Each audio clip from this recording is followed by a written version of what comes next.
২৮ ফেব্রুয়ারি জাতীয় সংসদ ভবনের সামনে থেকে আত্মপ্রকাশ করতে যাচ্ছে বৈষম্য বিরোধী ছাত্র আন্দোলন এবং জাতীয় নাগরিক কমিটির নতুন রাজনৈতিক দল। তবে নতুন রাজনৈতিক দলের নাম কি হবে সে বিষয়ে কিছু জানানো হয়নি। সোমবার সন্ধ্যায় বাংলা মোটরে জাতীয় নাগরিক কমিটির কার্যালয়ে সংবাদ সম্মেলনে দল ঘোষণার দিনক্ষণ তুলে ধরেন সংগঠনের মুখ্য সংগঠক সার্জিস আলম। আর সদস্য সচিব আক্তার হোসেন বলেছেন, ক্ষমতার আধিপত্যকে লাগাম টানা এবং জবাবদিহিতা নিশ্চিত করাই হবে নতুন দলের কাজ। বিস্তারিত নাহিদ প্রিন্সের রিপোর্টে।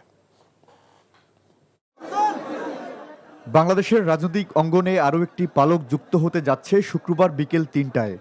গণতন্ত্রের আতুরঘর জাতীয় সংসদ ভবনের সামনে থেকেই শুরু হবে এ দলটির শুভ সূচনা।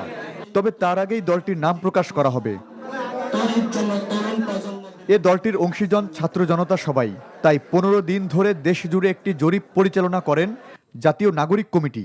আপনার চোখে নতুন বাংলাদেশ শীর্ষক এই জরিপে অংশ নেন ২ লাখেরও বেশি মানুষ।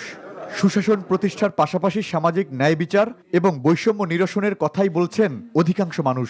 জনগণের মতামতের ভিত্তিতে প্রধান যে বিষয়গুলোকে চিহ্নিত করা হয়েছে যা দেশকে বদলে দিতে পারে, সেখানে প্রথমেই মানুষ বলেছেন যে দেশকে দুর্নীতি মুক্ত করতে হবে, সুশাসন প্রতিষ্ঠার কথা বলেছেন, ক্ষমতার অপব্যবহার রোধ এবং জবাবদিহিতা নিশ্চিতকরণের কথা বলেছেন। সোমবার সন্ধ্যায় বাংলা মোটরে জাতীয় নাগরিক কমিটির কার্যালয়ে সংবাদ সম্মেলনে গত কয়েকদিন থেকে আলোচিত এ দল ঘোষণার দিনক্ষণ তুলে ধরেন সংগঠনের মুখ্য সংগঠক সার্জিস আলম।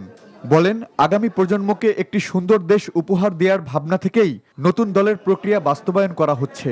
বাংলাদেশের ছাত্র জনতাকে সামনে রেখে আগামীর বাংলাদেশে নতুন যে রাজনৈতিক দলটি হতে যাচ্ছে, সেই রাজনৈতিক দলের আত্মপ্রকাশ করতে যাচ্ছি এবং আমরা এই শপথ নিয়ে, এই কমিটমেন্ট নিয়ে শুধু একটি কথাই বলতে চাই, এখানে ব্যক্তি স্বার্থ, গোষ্ঠী স্বার্থ, দলীয় স্বার্থের ঊর্ধ্বে বাংলাদেশের মানুষের স্বার্থ, বাংলাদেশের স্বার্থ প্রাধান্য পাবে। আত্মপ্রকাশ অনুষ্ঠানে বিভিন্ন রাজনৈতিক দল, শহীদ পরিবার, দেশি বিদেশি কূটনৈতিক, অভ্যুত্থানের সঙ্গে জড়িত সবাই থাকবেন বলেও জানান তিনি। এই শপথটি করতে চাই।